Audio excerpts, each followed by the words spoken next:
அல்ஹம்துலில்லாஹ். ஆரம்பமாக இஸ்லாத்தின் காணிக்கையாம் முஹம்மது சலாமினை சமர்ப்பித்துக் கொண்டு என்னுடைய உரைக்கு வருகின்றேன். அஸ்ஸலாமு அலைக்கும் வரஹ்மத்துல்லாஹி வபரகாத்துஹு. சங்கைக்குரிய அல்லாஹ்வினுடைய நல்லடியார்களே, பெரியோர்களே, ஜமாத்தார்களே, வாலிபர்களே, அல்லாஹ்வினுடைய பேருதவி இந்த புனிதம் நிறைந்த ரமலான் மாதத்தை அடைந்திருக்கின்றோம். இப்பொழுதுதான் முதல் நாள் ஆரம்பித்தது போன்று இருந்தது. மிக வேகமாக நம்மை 12 நாட்கள் 13 நாட்கள் கடந்து விட்டது. மீதமுண்டான குறைவான நாட்களே இருக்கிறது.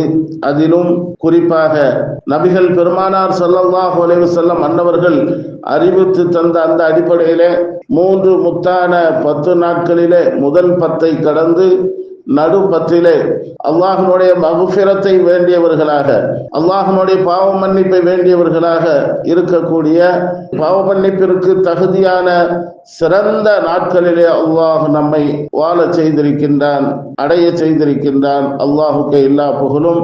நம்முடைய குற்றம் குறைகளை எல்லாம் அல்லாஹ் முழுமையாக மன்னித்து அவனுக்கு பிடித்தமான சாலிகானவர்களினுடைய பட்டியலில் நம்முடைய பெயர்களையும் அல்லாஹ் இடம்பெயர செய்வானாக. அருமையானவர்களே, மக்ஃபிரத் மிகப்பெரிய இந்த ரமலானினுடைய வரப்பிரசாதம். இந்த ரமலான் இந்த மக்ஃபிரத்தின் மூலமாக நம்மை சரிபடுத்துகிறது, சீர்படுத்துகிறது, தூய்மைப்படுத்துகிறது.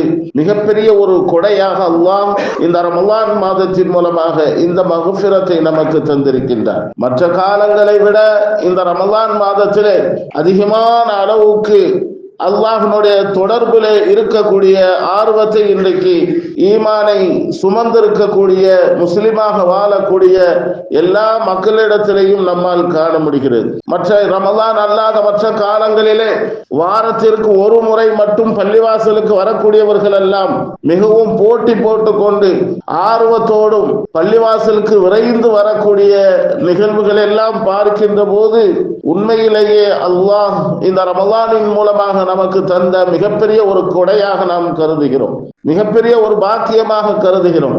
காரணம், மற்ற காலங்களிலே தொழுகைக்கு வரக்கூடியவர்களை விட அதிகமான அளவுக்கு ஜும்மாவை போன்று ஒவ்வொரு வக்துகளிலேயும் மக்களை காண முடிகிறது. அல்லாஹ்வினுடைய தொடர்பிலே இருக்கக்கூடிய அந்த சூழல் பரபரப்பாக அல்லாஹ்வினுடைய இறையச்சத்தோடு நடமாடக்கூடிய ஒரு நிலை இந்த ரமலான் நம்மை புத்துயிராக வாழ வைத்திருக்கிறது.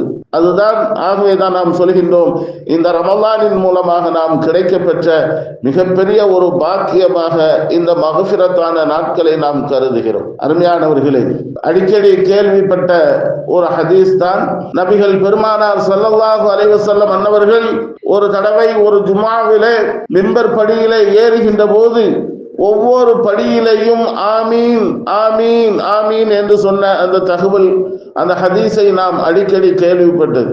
அதிலும் குறிப்பாக 3 விஷயங்களை பற்றி நபி பெருமானார் ஸல்லல்லாஹு அலைஹி வஸல்லம் அன்னவர்களிடத்திலே சஹாபாக்கள் கேட்டார்கள், காரணம் கேட்டார்கள். என்ன காரணம் நீங்கள் ஆமீன் சொல்வதற்கு? ஏன் நீங்கள் ஆமீன் ஆமீன் என்று மிம்பர் படியிலே ஏறுகின்ற போது சொன்னீர்கள் என்று பெருமானார் ஸல்லல்லாஹு அலைஹி வஸல்லம் அன்னவர்களிடத்திலே கேட்டபோது பெருமானார் ஸல்லல்லாஹு அலைஹி வஸல்லம் அன்னவர்கள் கவலையோடு சொன்னார்கள், ஜிப்ரீல் அலைஹிஸ்ஸலாம் அன்னவர்கள் நான் ஒவ்வொரு படியிலையும் ஏறுகின்ற போது ஒவ்வொரு தகவலை சொன்னார்கள். ரமலானை யார் அடைய பெற்று, யார் ரமலானை அடைந்து அல்லாஹ்விடத்திலே எவர்கள் பாவ மன்னிப்பு பெறாமல் இருக்கிறார்களோ அவர்களின் மீது நாசம் உண்டாகட்டும் என்று லஅனத்து செய்தார்கள்.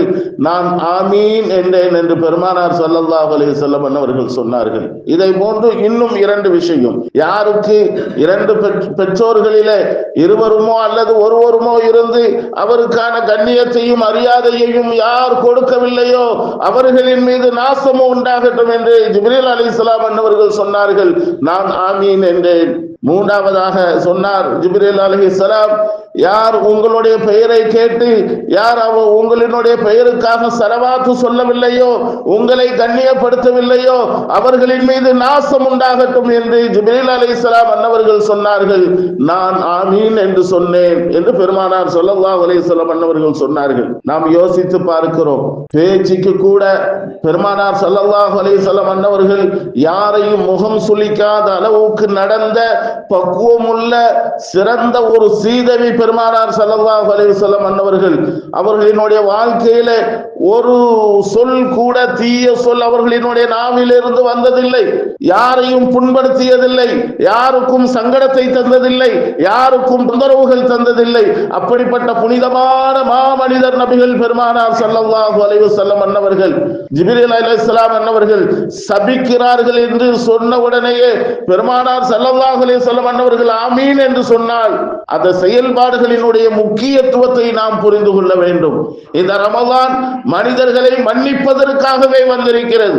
அதுவும் குறிப்பிட்ட பெருமானார் ஸல்லல்லாஹு அலைஹி வஸல்லம் அன்னவர்கள் சொன்னார்கள் அல்லவா, இந்த நடு 10 மக்ஃபிரத்திற்கான 10 மக்களை மன்னிப்பதற்கான வழியை நீங்கள் தேடிக்கொள் என்று பெருமானார் ஸல்லல்லாஹு அலைஹி வஸல்லம் அன்னவர்கள் சொன்னார்களே. அப்படிப்பட்ட மகத்தான நாட்களை தான் நாம் அடைய பெற்றிருக்கின்றோம். அல்லாஹ் தஆலா அந்த லானத்தில் இருந்து நம் அத்துணை பேர்களையும் பாதுகாப்பானாக. அருமையானவர்களே, இந்த இஸ்லாம், இந்த ஈமான் மட்டுமே மன்னிப்பு வழங்குவதற்கான வழிகளை திறந்து கொடுத்திருக்கிறது. சில சமயங்களிலே நாம் பார்க்கிறோம், மன்னிப்பு கிடைப்பதற்காக பணங்களை செலவழிப்பார்கள், அந்த பணத்திற்கு தகுந்த மன்னிப்பு அவர்களுக்கு கிடைக்கும். சில சமயங்களிலே கேள்விப்படுவோம், கூண்டுக்குள் நின்று இன்னொருவரிடத்திலே தான் செய்த குற்றங்களை வெளிப்படையாக வெளியிலே சொல்ல வேண்டும், இறைவன் உங்களை மன்னித்து விட்டான் என்று அவர்களுக்கு மன்னிப்பு கிடைக்கும். இப்படியாக பிற சமயங்களிலே மிகவும் இந்த இக்கட்டான சூழ்நிலைக்கு பிறகுதான் மன்னிப்பு வழங்குவதாக அவர்கள் சொல்வார்கள். ஆனால் இந்த இஸ்லாம், இந்த ஈமான் அல்லாஹ்விடத்திலே மன்னிப்பு பெறுவதற்கான இலகுவான வழிகளை நமக்கு சொல்லித் தருகிறது. ஒன்றுமில்லை, அல்லாஹ்வினுடைய இல்லத்திலே அழுது நம்முடைய மனதால் நாம் செய்த குற்றங்களை அல்லாஹ்விடத்திலே வரிந்து 2 சொட்டு கண்ணீர் வடித்தால் போதும் அல்லாஹ் மன்னித்து விடுகிறார் என்பதாக நபிகள் பெருமானார் ஸல்லல்லாஹு அலைஹி வஸல்லம் அன்னவர்கள் சொன்னார்கள். இயற்கையிலேயே உங்களுக்கு கண்ணீர் வரவில்லையா, உங்களால் அழுக முடியலையா, அழுவதை போன்றாவது அல்லாஹ்வுக்காக நீங்கள் நடித்து அல்லாஹ்விடத்திலே அருளை பெறுங்கள், அல்லாஹ்விடத்திலே மக்ஃபிரத்தை பெறுங்கள் என்பதாக கண்மணி நாயகம் ஸல்லல்லாஹு அலைஹி வஸல்லம் அன்னவர்கள் சொல்லி தந்திருக்கிறார்கள்.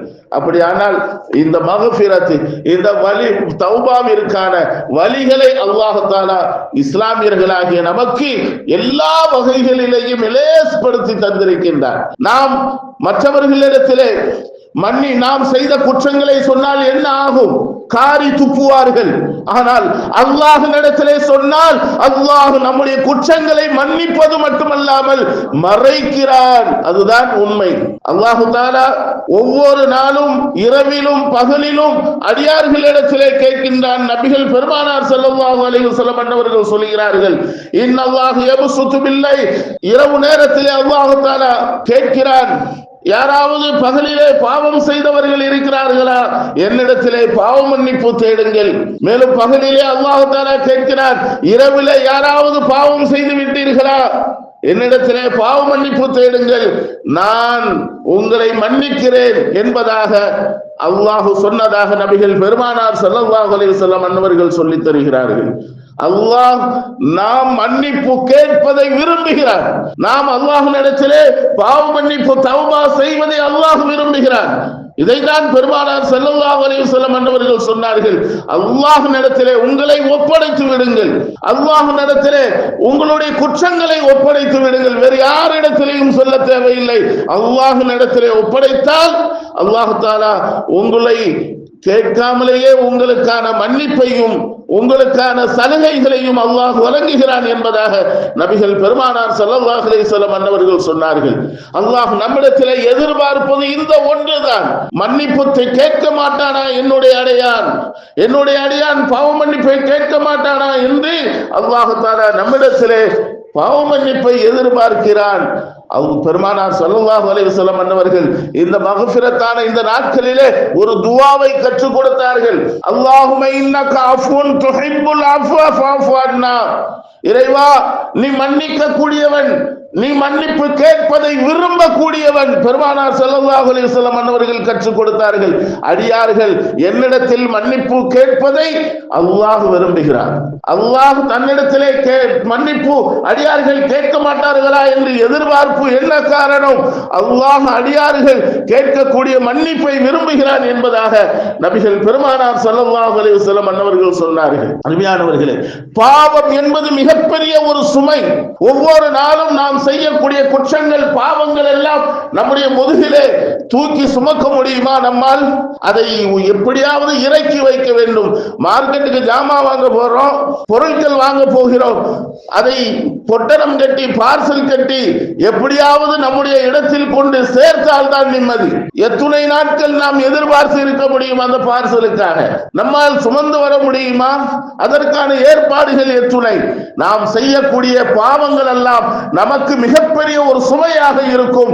நாம் அதை இறக்கி வைத்து விட்டால் அல்லாஹ்வின் இடத்திலே நாம் பரிசுத்தமானவர்களாக ஆகிவிடுகிறோம். அந்த தௌபாவுக்கான மக்ஃபிரத்திற்கான வழிகள் தான் இந்த ரமலான் மாதம் என்பதாக நபிகள் பெருமானார் ஸல்லல்லாஹு அலைஹி வஸல்லம் அன்னவர்கள் சொல்லித் தருகிறார்கள். மன் லஸிமல் இஸ்திக்ஃபார், ஸல்லல்லாஹு அலைஹி வஸல்லம் அன்னவர்கள் சொல்கிறார்கள், யார் இந்த இஸ்திக்ஃபார் செய்வதை அவசியமாக்கிக் கொள்கிறார்களோ, கடமையாக ஆக்கிக் கொள்கிறார்களோ, அவர்களுக்கு 3 விதமான பாக்கியம் கிடைக்கிறது. 3 விதமான பாக்கியம் கிடைக்கிறது. என்ன அது? நெருக்கடிகளில் இருந்து அல்லாஹ் விடுதலை தருகிறான். நெருக்கடிகள், எவ்வளவு பிரச்சனைகள், எவ்வளவு சிரமங்கள், எவ்வளவு மன உளைச்சல்கள், அத்துணைக்குமான விடுதலையை இந்த இஸ்திக்ஃபாரின் மூலமாக கிடைக்கிறது என்பதாக நபிகள் பெருமானார் ஸல்லல்லாஹு அலைஹி வஸல்லம் அன்னவர்கள் சொன்னார்கள். இரண்டாவது பாக்கியமாக சொன்னார்கள், கவலையோடு இருக்கிறீர்களா, மிக துக்கத்திலே இருக்கிறீர்களா, இஸ்திக்ஃபாரை செய்யுங்கள், உங்களுக்கு மன நிம்மதி கிடைக்கும் என்றார்கள் பெருமானார் ஸல்லல்லாஹு அலைஹி வஸல்லம் அன்னவர்கள். மூன்றாவது பாக்கியமாக சொன்னார்கள், அல்லாஹ் தஆலா நீங்கள் எதிர்பார்க்காத இடங்களிலிருந்து ரிஸ்கி உங்களை தேடி வரும் என்றார்கள் ஸல்லல்லாஹு அலைஹி வஸல்லம். இன்னைக்கு நமக்கான நெருக்கடிகள், பண சிக்கல்கள், நமக்கான தேவைகள் அதிகமாக இருக்கின்ற போது அல்லாஹ்வின் இடத்திலே இஸ்திக்ஃபார் செய்தால் நீங்கள் எதிர்பார்க்காத விதத்தில் இருந்து அல்லாஹ் உங்களுக்கு ரிஸ்கை விசாலமாக ஆக்கி கொடுப்பான் என்ற இந்த 3 பெரும் பாக்கியங்களையும் இஸ்திக்ஃபாரின் மூலமாக கிடைக்கப் பெறுகிறோம் என்பதை நபிகள் பெருமானார் ஸல்லல்லாஹு அலைஹி வஸல்லம் அன்னவர்கள் சொல்லித் தருகிறார்கள். ஆகவேதான் தௌபா என்பது மிகப்பெரிய அவசியம் என்பதை நாம் புரிந்து கொள்ள வேண்டும். அருமையானவர்களே, தொழுகிறோம், நோன்பு வைக்கிறோம், ஜகாத் கொடுக்கிறோம், சதக்காக்கள் கொடுக்கிறோம், எல்லா அமல்களும் செய்கிறோம், இதெல்லாம் போதாது. ஏகமாக இபாதத்துகள் செய்துவிட்டோம் என்ற பெருமை நமக்கு இருக்கிறது. நாம் என்ன தொழுகிறோமே, ஜகாத் கொடுக்கிறோமே, நோன்பு வைக்கிறோமே, இந்த பெருமை மட்டும் போதாது. அங்கே என்ன இருக்க வேண்டும்? தன்னிடத்திலே இஸ்திக்ஃபார் இருக்க வேண்டும், அந்த தௌபா இருக்க வேண்டும். தௌபாவின் மூலமாகத்தான் இந்த அமல்கள் எல்லாம் ஏற்றுக்கொள்ளப்படுகிறது என்றார்கள் பெருமானார் ஸல்லல்லாஹு அலைஹி வஸல்லம். தௌபா இல்லை என்று சொன்னால், இஸ்திக்ஃபார் இல்லை என்று சொன்னால் எந்த அமலும் அல்லாஹ்வின் இடத்திலே புண்ணியம் இல்லை என்றார்கள். அருமையானவர்களே, அன்னை ஆயிஷா ரலியல்லாஹு தஆலா அன்ஹா அன்னவர்கள் அறிவிக்கக்கூடிய ஹதீஸ், பெருமானார் ஸல்லல்லாஹு அலைஹி வஸல்லம் அன்னவர்களிடத்திலே சொல்கிறார்கள், அறியாமை காலத்திலே அப்துல்லாஹ் இப்னு ஜுதான் என்று சொல்லக்கூடிய ஒரு நபர், அவருடைய வீட்டிலே ஏராளமான விருந்தாளிகள் வருவார்கள். மிகப்பெரிய ஒரு செல்வந்தர், சொத்துக்காரர். தினந்தோறும் விருந்தாளிகளுக்கு விருந்து போட்டுக் கொண்டே இருப்பார், சடைய மாட்டார். நம்ம வீட்டில் ஆக்குற மாதிரி சின்ன சட்டி எல்லாம் அல்ல. இன்னைக்கு அஜ்மீர்ல பார்க்கலாம், மிக பிரம்மாண்டமான ஒரு சட்டி, ஏனியை வைத்து அரிசி கொட்டுவார்கள், தண்ணீரை கொட்டுவார்கள். நிறைய இடங்கள்ல நம்ம பார்த்திருக்கிறோம். மிகப்பெரிய ஒரு சமையல், ஒரே சட்டியில 5000 பேர் 6000 பேருக்கு சமைப்பார்கள். அதை போன்று அப்புள்ள காலத்திலேயே இந்த நபரினுடைய இல்லத்திலே விருந்தாளிகளுக்கு உணவு கொடுப்பார்களாம். ஆயிஷா ரலியல்லாஹு தஆலா அன்ஹா அன்னவர்கள் அறிவிக்கக்கூடிய ஹதீஸ், இப்படி அவர் விருந்து கொடுப்பார். அது மட்டுமல்ல, யார் யாரெல்லாம் கஷ்டப்படுகிறார்களோ அவர்களை தேடி கண்டுபிடித்து அவருக்கு உதவி செய்வார். அது மட்டுமல்ல, சொந்த பந்தங்களை எல்லாம் அரவணைத்துக் கொள்வார், யாரையும் விட்டு வைக்க மாட்டார். அண்ணன் கஷ்டப்படுகிறார், தங்கை கஷ்டப்படுகிறார், அக்கா கஷ்டப்படுகிறார், இன்றைக்கு எத்துணை பேர்கள் கண்டுகொள்கிறோம், எத்துணை பேர்கள் அவர்களுக்கான உதவிகளை தேடி கொண்டு செய்கிறோம். அவர்கள் அவர்களை அரவணைக்கிறோமா?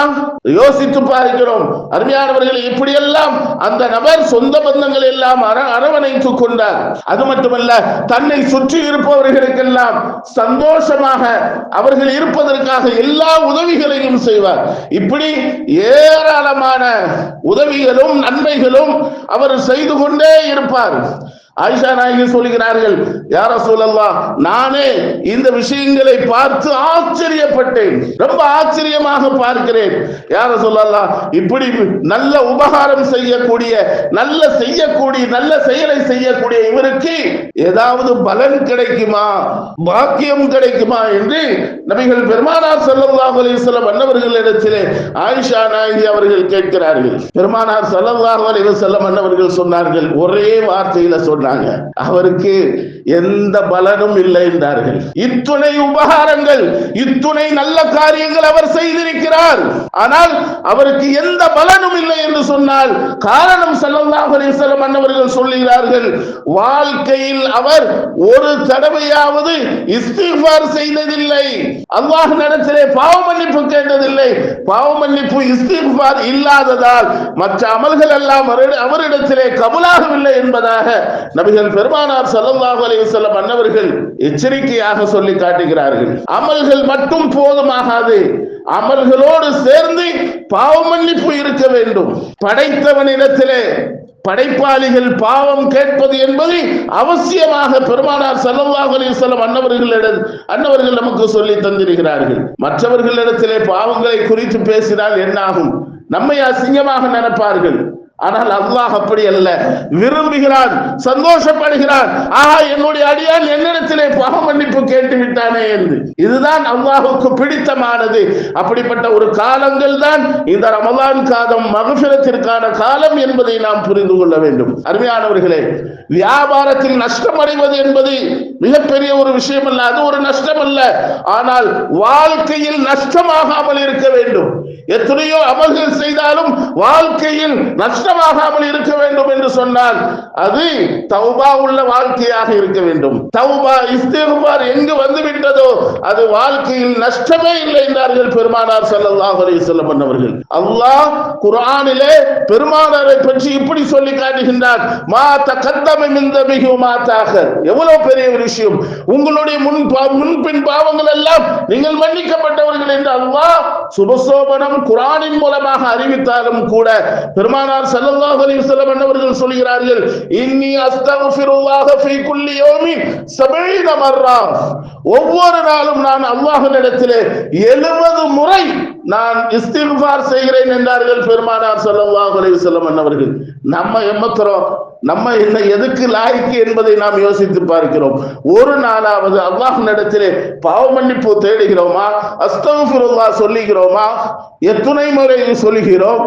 என்னமோ நம்ம பெரிய ஜவான் மாதிரி நம்ம நினைச்சுக்கிட்டு இருக்கிறோமே, பெரிய ஆளாக பெரிய பெரிய ஆளாக அந்தஸ்து உள்ளவர்களாக நினைச்சுக்கிட்டு இருக்குமே. அல்லாஹ்வுக்கு முன்னாடி நம்ம எல்லாம் ஜீரோ என்பதை உணர்ந்து கொள்ள வேண்டும். அல்லாஹ்விடத்தில் எப்பொழுது நாம் இஸ்திக்பார் செய்கிறோமோ அல்லாஹ் நம்முடைய அந்தஸ்தை, கண்ணியத்தை உயர்த்துகிறார். அதுவே நம்மிடத்திலே இல்லையே.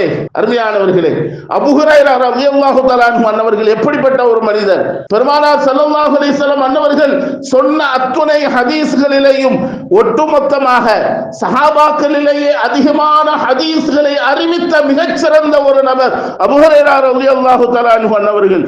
பெருமானாரினுடைய சுஹபத்திலேயே இருந்தவர்கள். அவர்கள் ஒவ்வொரு நாளும் கிட்டத்தட்ட 12000 முறை இஸ்திக்பார் செய்வார்களாம். எவ்வளவு பெரிய ஆச்சரியம்! நாம் எத்தனை முறை இஸ்திக்பார் செய்கிறோம்? ஒரு நாளைக்கு 10 தடவை செய்வதே ஆச்சரியமா இருக்கு, மிகப்பெரிய ஆச்சரியம். அருமையானவர்களே, பெருமானார் ஸல்லல்லாஹு அலைஹி வஸல்லம் அன்னவர்கள் சொல்கிறார்கள், மக்ஃபிரத் வேண்டுமா, பாவ மன்னிப்பு வேண்டுமா, சில வழிமுறைகளை நமக்கு சொல்லி தருகிறார்கள், இலகுவான வழிமுறைகள்.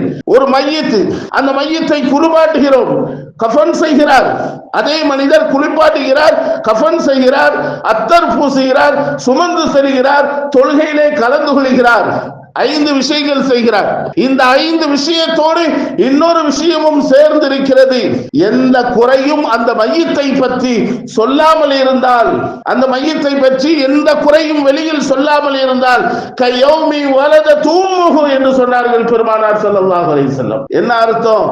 அன்று பிறந்த பாலகராக பாவங்கள் மன்னிக்கப்பட்டவராக இருக்கிறார் என்றார்கள் பெருமானார் ஸல்லல்லாஹு அலைஹி வஸல்லம். மையத்தை குளிப்பாட்டுறதுக்கு இன்னைக்கு பயம், பக்கத்துல போறதுக்கு, அத்தாவுக்கு போய் முதல் அந்த கழுவுதல் செய்யறதுக்கே மிகப்பெரிய, நீங்க கொஞ்சம் போங்கல, நீங்க கொஞ்சம் போங்க, அடுத்தவர்களை ஏவுகிறோம். அந்த பயம் எதற்கு? என்னுடைய அத்தா என்னை பெற்றெடுத்த ஆளாக்கி உருவாக்கியவர்கள் எவ்வளவு பெரிய நன்மைகளை பெருமானார் ஸல்லல்லாஹு அலைஹி வஸல்லம் அன்னவர்கள் சொல்லி தருகிறார்கள். நம்முடைய உடன் பிறந்த சகோதரர் வஃபாத் ஆகிவிட்டாரா, அவருக்கான செய்ய வேண்டிய உதவிகளை செய்ய வேண்டும், எல்லா காரியங்களிலேயும் ஈடுபட வேண்டும், தூர தள்ளி இருக்கக்கூடாது.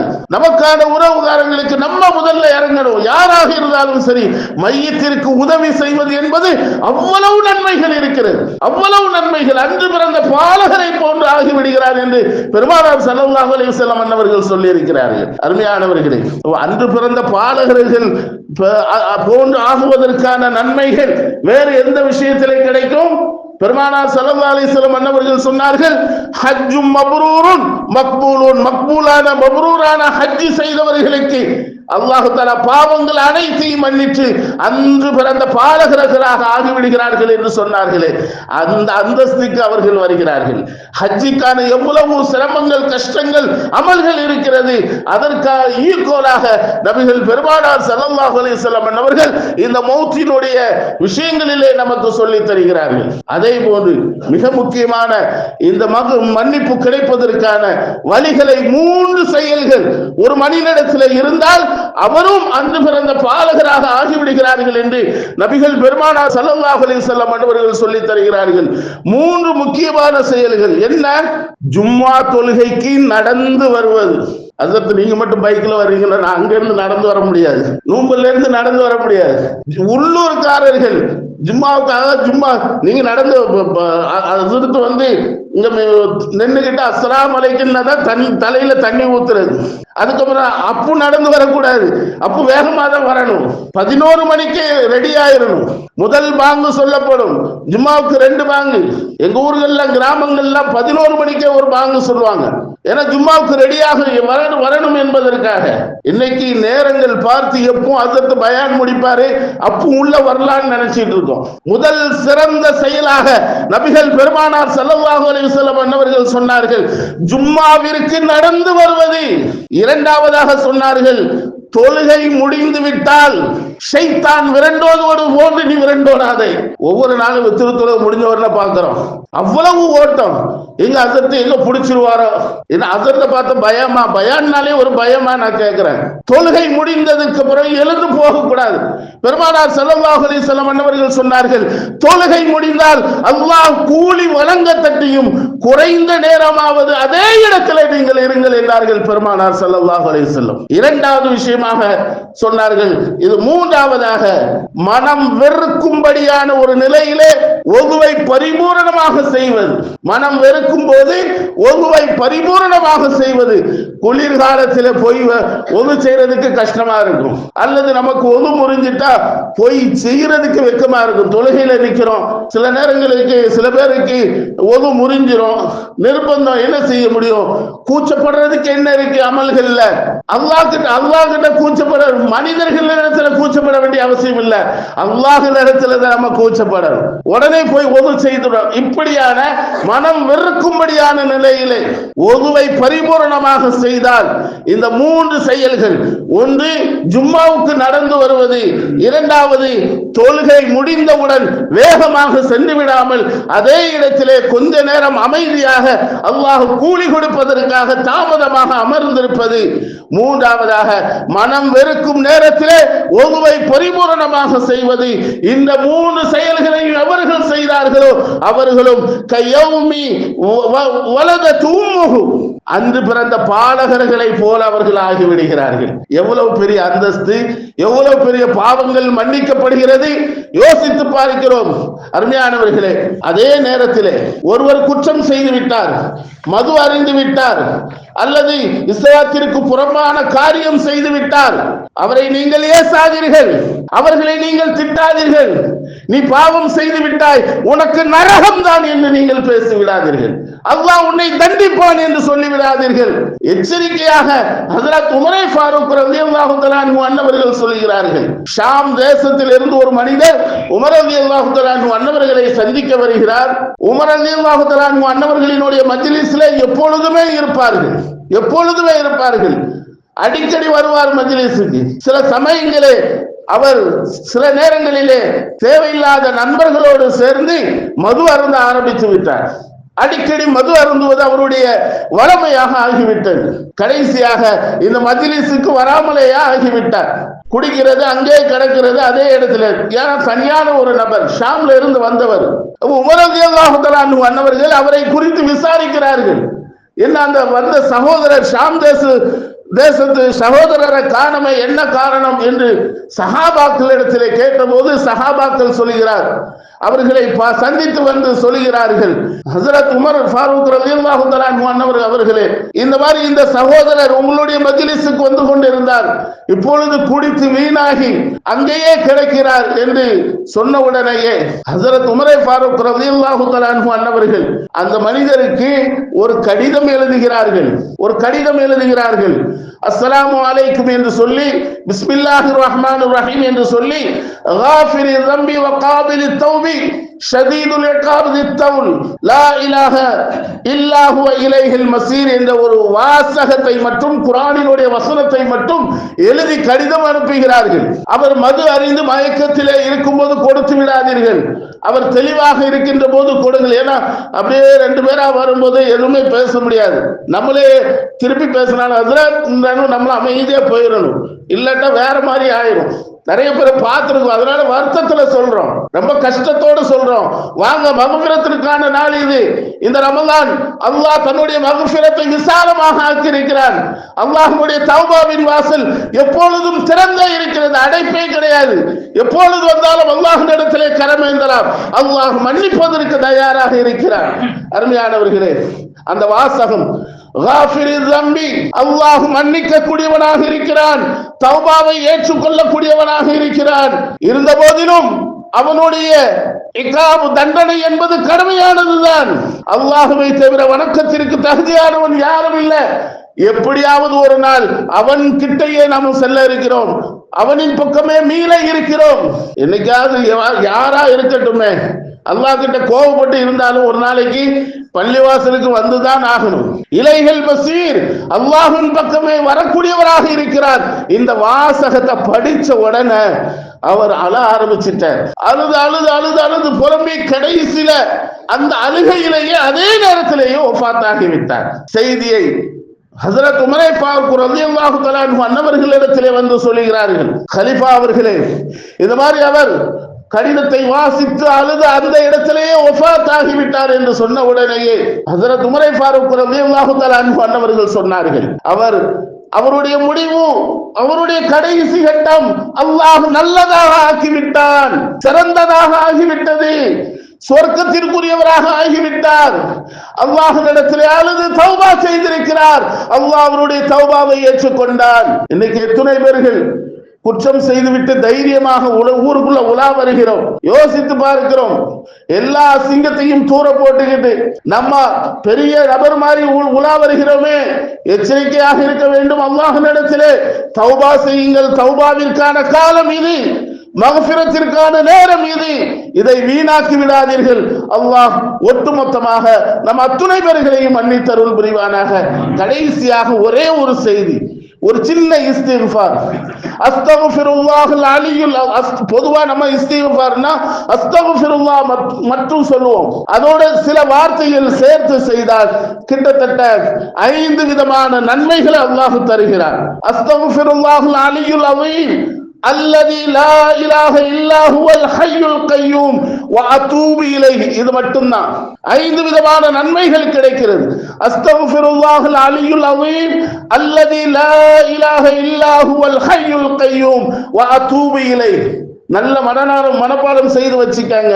இன்னொரு முறை கூட சொல்கிறேன், அஸ்தக்ஃபிருல்லாஹல் அலியுல் அஸீம் அல்லதி லா இலாஹ இல்லா ஹுவல் ஹய்யுல் கய்யூம் வ அதூபு இலைஹி. அற்புதமான இஸ்திக்ஃபார். ஏன்னா இத 3 தடவை ஓதினால் போதும். ஒரு நாளைக்கு 3 தடவை. எவ்வளவு பெரிய நன்மை தெரியுமா? போர் காலங்கள்ல புறமுதுகு காட்டி ஓடுவது இது பெரிய பாவங்கள்ல ஒண்ணு. போர்ல புறமுதுகி காட்டி ஓடினாலும் பெரிய பாவங்கள்ல ஒண்ணு. அப்படி ஓடினாலும் கூட இந்த இஸ்திக்பாரை ஓதி வரக்கூடியவர்களுக்கு அல்லாஹ் தஆலா அவரை மன்னிக்கிறான் என்றாக, பெரிய பாவமாக இருந்தாலும் அதை அல்லாஹ் மன்னிக்கிறான் என்று சொன்னார்கள் பெருமானார் ஸல்லல்லாஹு அலைஹி வஸல்லம். அதே போன்று கடல் நுரை அளவுக்கு பாவங்கள் இருந்தாலும் அதை மன்னிக்கிறான் இரண்டாவதாக சொன்னார்கள். மூன்றாவதாக உலகத்தில் உண்டான மர இலைகளினுடைய எண்ணிக்கை அளவுக்கு அவனுக்கு பாவம் இருந்தாலும் அல்லாஹ் மன்னிக்கிறான். நான்காவதாக சொன்னார்கள், மணல் துகள் அளவுக்கான எண்ண முடியாத அளவுக்கான பாவங்கள் இருந்தாலும் அதையும் அல்லாஹ் மன்னிக்கிறான். ஐந்தாவதாக சொன்னார்கள், எண்ண முடியாத உலக நாட்கள் அளவுக்கு அவனுக்கு பாவங்கள் இருந்தாலும், ஒரு குறிப்பிட்ட ஒரு வாரம் எத்தனை நாள்னா சொல்லிடலாம், ஒரு வருஷம் எத்தனை நாள்னா சொல்லிடலாம், ஆனா உலக நாட்களை எத்தனை எண்ண முடியுமா? ஆதம் அலைஹிஸ்ஸலாம் அவர்கள் இருந்து கடைசி வரைக்கும் உலக அழிவு நாள் வரைக்கும் எத்தனை நாள் நம்மளால சொல்ல முடியாது. அப்படி அத்துணை நாட்களின் அளவுக்கு பாவங்கள் குவிந்து இருந்தாலும் அல்லாஹ் இந்த இஸ்திக்பாரின் மூலமாக மன்னிக்கிறான் என்பதாக, பாவங்களை மன்னிக்கிறான் என்பதாக நபிகள் பெருமானார் ஸல்லல்லாஹு அலைஹி வஸல்லம் அன்னவர்கள் சொல்லி தந்திருக்கிறார்கள். அந்த அடிப்படையிலே கிடைக்கப்பெற்ற இந்த பரக்கத்தான மிகப்பெரிய வரப்பிரசாதமாக கிடைக்கப்பெற்ற இந்த மக்ஃபிரத்திற்கான இந்த நாட்களை நாம் வீணாக்கி விடாமல் முழுமையாக நாம் அனுபவித்து அல்லாஹ்விடத்திலே நம்முடைய பாவங்களை எல்லாம் ஒப்படைத்து அழுது புலம்பி பாவங்கள் மன்னிக்கப்பட்டவர்களாக இந்த ரமலானின் மூலமாக நாம் தூய்மைப்படுத்தப்பட்டவர்களாக ஆக வேண்டும். அல்லாஹ் அதற்கு நசீபாக்குவானாக. எல்லாம் வல்ல அல்லாஹ் தஆலா சுவர்க்கத்திற்கான என்ன நல்ல அமல்கள் செய்ய வேண்டுமோ அந்த நல்ல அமல்களின் மீது ஆர்வத்தையும் ஆரோக்கியத்தையும் தருவானாக. மீத உண்டான ரமலானை முழுமையாக இபாதத்தோடு கழிக்கக்கூடிய நல்ல நசீபை தருவானாக. இதை போன்று பல ரமலான்களை அனுபவிக்கக்கூடிய இபாதத் செய்யக்கூடிய நல்ல நசீபை அல்லாஹ் நம் அத்தனை பேர்களுக்கும் தந்தருள் புரிவானாக. ஆமீன். வ ஆகிரு தவானா அல்ஹம்துலில்லாஹி ரப்பில் ஆலமீன். அஸ்ஸலாமு அலைக்கும் வ ரஹ்மத்துல்லாஹி வ பரகாத்துஹு.